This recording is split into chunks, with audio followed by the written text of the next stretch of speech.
एक लड़की बहुत देर से हवन कुंड में खून की आहुति डाल रही थी और बहुत जोर जोर से मंत्रों का उच्चारण कर रही थी। बेटी, ये मत कर, ये पाप है, भगवान से डर मेरी बच्ची। मगर कुमुद ने अपनी माँ की एक नहीं सुनी और जब हवन खत्म हो गया तो सामने कटोरे में रखा ढेर सारा खून आटे में मिला उसे कूटने लगी और फिर हवन कुंड में खौलती हुई आग निकाल आटे में मिलाई और गूंदते गूंदते उससे एक आटे की गुड़िया बना दी। माँ, जब जुनून बन जाता है तो कोई भी सही या गलत नहीं रहता। इतना कहकर कुमुद ने आटे की गुड़िया के चाकू से 7 टुकड़े किए और उन 7 टुकड़ों को 7 अलग अलग खून से भरे मटकों में डालकर बंद कर दिया। फिर उन्हें अपने पेट पर किसी बच्चे की तरह रख जंगल में चल दी और कुमुद की माँ हैरानी से उसे ये सब करता हुआ देखती रही। आज कुमुद को जंगल में गए 8 महीने से भी ज्यादा हो गए हैं और आज भी उसकी माँ उसी जंगल के बाहर बैठी कुमुद के लौटने का इंतजार कर रही है। दरवाजा खोलिए, आशा भाई, मैं कहता हूँ दरवाजा खोलिए।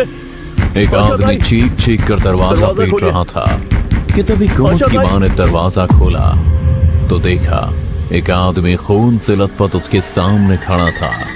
वो भीमा था और दोनों एक ही गांव के थे। अरे भीमा, तू क्या हुआ तुझे और तू खून में लथपथ क्यों है? चल अंदर चल, तेरी मरहम पट्टी कर देती हूँ। नहीं, मेरे पास इन सब का वक्त नहीं है, आप बस जल्दी चलिए वरना वो डायन मेरे बेटे को खा जाएगी। तू चिंता मत कर भीमा, मैं तेरे बेटे को कुछ नहीं होने दूंगी। चल। भीमा की बात सुन आशा तुरंत ही उसके साथ जंगल में चल दी। आशा बस अपनी बेटी कुमुद को आवाज लगाते हुए इधर उधर भटक रही थी, पर बहुत देर भटकने के बाद भी कुमुद का कुछ पता नहीं चला। भीमा भी अब थक चुका था। उसे अब अपने बेटे के बारे में बुरे बुरे ख्याल आ रहे थे जिन्हें सोचकर ही उसकी आंखें नम हो गई थी और खुद का माथा पीटते हुए वो बोला, अनजाने में मुझसे जो पाप हुआ उसकी मुझे इतनी बड़ी सजा मिलेगी, मैंने कभी सपने में भी नहीं सोचा था। वो मटका नहीं फूटना चाहिए था। क्या बोला तुमने? तुमने उसके मटके फोड़ दिए थे? तुम्हें अंदाजा भी है तुमने अनजाने में क्या गुनाह किया है? आशा भी भीमा की बात सुन दंग थी। उसने भीमा से फिर से पूछा, कब की बात है ये? क्या हुआ था उस दिन? बताओ मुझे। आशा ताई, आज से 2 महीने पहले मेरा बेटा 10 महीने का हुआ था और शहर से मेरा एक दोस्त आया था जिसे दारू पिलाने के लिए मैं जंगल ले गया था। क्या यार भीमा, मुझे लगा जंगल लेके आया तो शिकार पे लेके चलेगा, पर तू तो यहाँ बैठा के दारू पिला रहा है। ये सब तो अपने फ्लैट पे भी कर सकता था। मैं तो यहाँ कुछ एडवेंचर, कुछ थ्रिल करने के लिए आया था यार। मुझे क्या पता था यहाँ इतना सब बोरिंग हो जाएगा। छोड़ना यार जय, अगली बार आए तो पक्का तुझे जंगली सुअर के शिकार पे ले चलूंगा। इस बार बस दारू से ही काम चला ले। मगर जय ने उसकी एक नहीं सुनी और नशे में उठ खड़ा हुआ। शायद उसे किसी की आहट सुनाई दी थी। वो भीमा को छोड़ अभी कुछ दूर गया ही था कि तभी उसे अपने सामने लाल जोड़े में एक औरत दिखी जो किसी नई नवेली दुल्हन की तरह सजी हुई थी। जय उसके बदन को ऊपर से नीचे तक निहार ही रहा था कि तभी उसकी नजर उस लड़की के पेट पर आकर रुक गई। ये सब क्या नौटंकी है? तो कोई भूत वूत तो नहीं है जो जंगल में साड़ी के जोड़े में मटकों को लेकर भटक रही है? खबरदार, अगर मेरे बच्चे के बारे में एक भी शब्द कहा तो जानता नहीं मैं कौन हूँ। जहाँ से आया है वहाँ वापस चला जा, जिंदा रहेगा। भीमा भी जय के पीछे खड़ा सारी बातें सुन रहा था। लड़की को लाल जोड़े में देख भीमा का भी एक पल को ईमान डोल गया था, पर अगले ही पल उसने अपने मन को शांत कर लिया था और जय को पीछे खींचता हुआ बोला, जय चल यहाँ से, ज्यादा बकवास मत कर। ये वही है जिसके किस्से में ऑफिस में सुनाया करता था। बात मान, चल यहाँ से। अच्छा, तो ये वही औरत है कुमुद जो आटे की गुड़िया से एक शैतान के बच्चे को जन्म देगी। अब ऐसे ध्यान से देख, ये किसी नौटंकी वाली की तरह लगती है जो अभी इन मटकों को हवा में उछाल के करतब दिखाएगी। जय कुमुद का मजाक उड़ाता हुआ उसकी तरफ बढ़े चला जा रहा था और जब वो कुमुद के बेहद करीब पहुंच गया, चल मेरे साथ। इन मटकों का तो पता नहीं, मैं तुझे पक्का माँ बना सकता हूँ। सच में तुझे खुश कर दूंगा।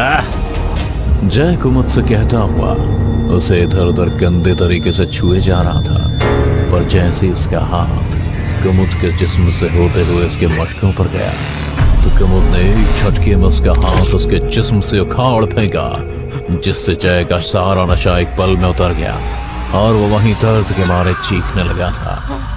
भीमा भी जय को लहूलुहान देख डर गया और अगले ही पल कुमुद गुस्से में आगे बढ़ी और जय को गर्दन से पकड़ उसे हवा में लटका दिया। जय हवा में ही दर्द से छटपटा रहा था। बोला था ना दूर रह मुझसे, वरना तुझे तेरी जिंदगी से दूर कर दूंगी। ले मर अब।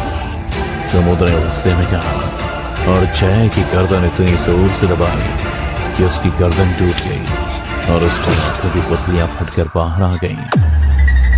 भीमा तो ये सब देख डर के मारे कांपने लगा था कि तभी कुमुद को अपने पेट पर कुछ गीला गीला महसूस हुआ। उसने जब अपनी नजरें नीचे की तो उसके होश उड़ गए। उसने तुरंत ही जय की लाश को दूर फेंका और दर्द के मारे चीखने लगी। असल में हुआ ये था कि जब कुमुद ने जय की गर्दन तोड़ी तो छटपटाते हुए उसने पैर से कुमुद के पेट पर लटके मटके को फोड़ दिया, जिसमें शैतान का दिल पनप रहा था। कुमुद मटके से गिरता हुआ खूब देख खूब जोर जोर से चीख कर रो रही थी। भीमा को भी समझ आ गया था कि उसने बहुत बड़ी अनहोनी को न्योता दे दिया है, जिससे बच पाना उसके बस में नहीं था।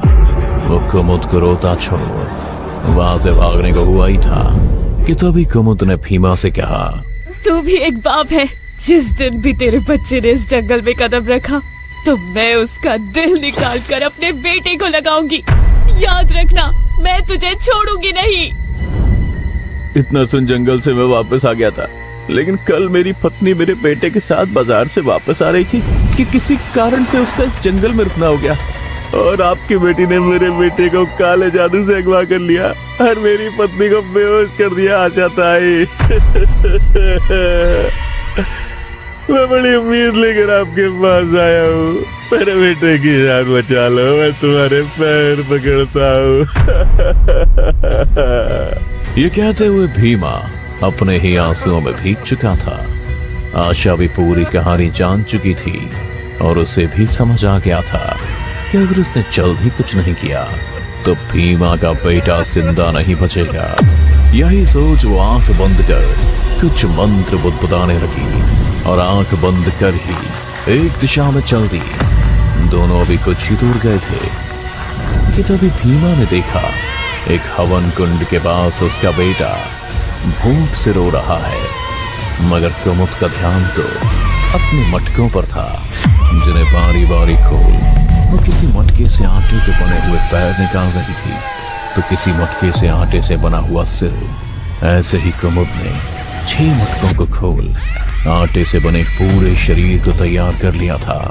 एक शैतान का शरीर। अगर उसे किसी चीज की कमी थी तो वो थी बस एक दिल की, जिसे सोच कर वो तुरंत ही भीमा के बेटे की तरफ बढ़ी कि तभी भीमा ने कहा, रुक जा डायन, वो कोई आटे का पुतला नहीं, मेरा बेटा है, मेरा बेटा है।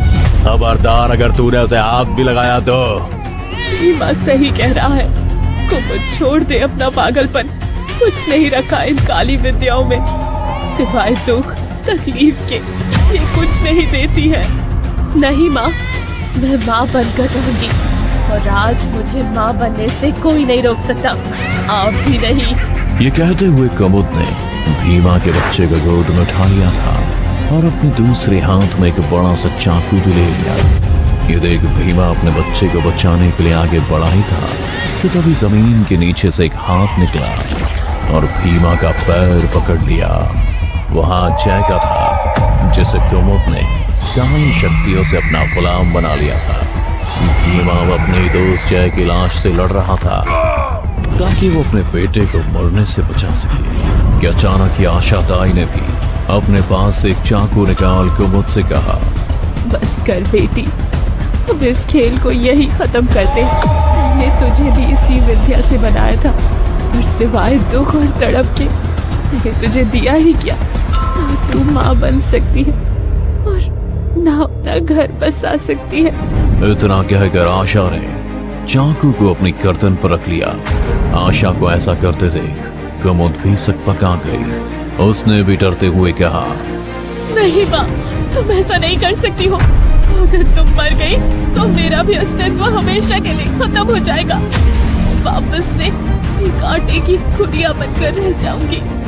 माँ! इससे पहले कुमुद कुछ और कहती, आशा ने अपना ही सिर अपने धड़ से अलग कर लिया और तुरंत ही वापस से मुर्दा हो गई। आशा ताई के मरने के बाद कुमुद भी भीमा की आंखों के सामने वापस एक आटे की गुड़िया बन गई और उसका बेटा एक झटके से जमीन पर आ गया। कुमुद के खत्म होते ही जय को भी मुक्ति मिल गई और भीमा अपने बेटे को सही सलामत अपने घर ले आया। पर अपने साथ वो एक चीज और भी घर लाया था। हाँ, सही सोचा आपने, वो आटे की गुड़िया जिससे कुमुद का जन्म हुआ था।